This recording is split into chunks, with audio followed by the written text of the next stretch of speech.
Allohning rahmati nozil bo'lmaydi bir jamoagaki o'sha qavm, o'sha jamoaning ichida bitta shunaqa odam bo'lsa, o'sha odamning kasridan Allohning rahmati nozil bo'lmaydi der ekanlar. Qanday qilib qo'lini ko'tarib shu odam duo qilish mumkin? O'zi birovni kechirmayapti. Yana meni kechir deb Allohdan so'rash mumkinmi? Mumkin emas.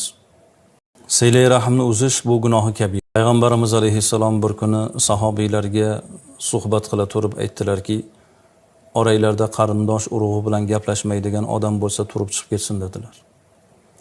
Bir odam o'rnidan turib yugurib ketdi. Bir muddat o'tib yana keldi va o'tirishga izn so'radi. Aytdiki, "Ya Rasululloh, meni bir xolam bor edi. Xolam bilan bir arzimagan ish yuzasidan gaplashmasdan yurdim. Hozir borib xolamni roziligini oldim, qo'llarini o'pdim, peshonalarini o'pdim. U kishini xursand qilib huzuringizga qaytib keldim" deganda Rasul akram alayhissalom aytdilarki, "Innar rahma la tanzilu ala qaumin fihim qati'u rahm." Allohning rahmati nozil bo'lmaydi bir jamoagaki o'sha qavm, o'sha jamoaning ichida bitta shunaqa odam bo'lsa, o'sha odamning kasridan Allohning rahmati nozil bo'lmaydi der ekanlar. Hazrati Abu Hurayra radhiyallohu anhu qachon suhbat qilmoqchi bo'lsalar, bir e'lon qilar ekanlar. Muhtaram jamoat, oranglarda qarindosh urug' bilan gaplashmaydigan odam bo'lsa chiqib ketsin. Bizni duolarimiz boshimizdan tepaga ko'tarilmaydi der ekanlar. Luqmoni Hakim o'g'illariga aytardilar, "O'g'lim, hargiz aslo qarindosh urug' bilan gaplashmaydigan odam bilan o'rtoq bo'lmang. Sherikchilikda ish qilmang. Bir yo'lda safarga chiqmang. O'sha odam bilan bir baloga giriftor bo'lasiz. Sherik bo'lsangiz ishingiz kasodga uchraydi. Do'st bo'lsangiz uni kasri sizga uradi" deb qarang, hattoki bir ko'chada bir yo'lga chiqmaslikni aytayaptilar. Qarang, uni duosini qabul bo'lmasligi shubhasiz, uni kasriga boshqalarning ham duosi qabul bo'lmas ekan. Afsus, endi shunaqa odamlar ham bo'lishi mumkin-da. Endi shu Ramazonga shu yuk bilan kirish mumkinmi endi? Aql bilan agar qarasak. Ramazonga biz nima uchun kiramiz? Ramazonga biz gunohlardan forig' bo'lamiz. Rahmatiga muyassar bo'lamiz.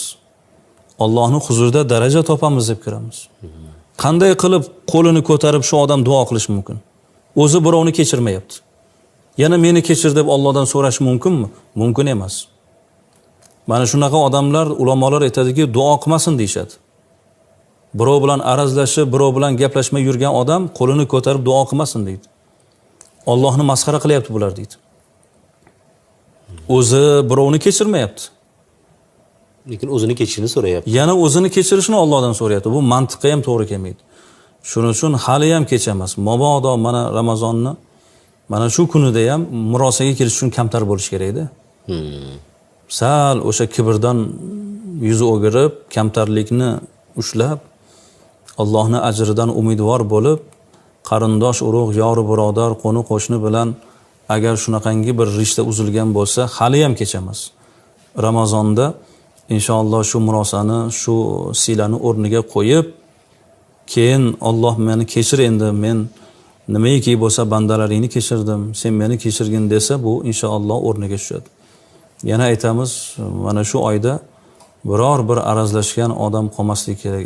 Xotinlar, qavmi qarindoshlar, qudalar Ramazondan biz onadan yangi tug'ilgandek gunohlarimizdan forig' bo'lib chiqish umidi ila bu oyga kirdik.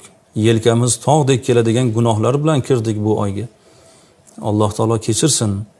O'zimiz bilib turib, silay rahmni gunohi kabiraligini bilib turib, yana shunga pasnazar bilan qarashligimiz bu insonni aqliga ham, iymoniga ham zid ish bu.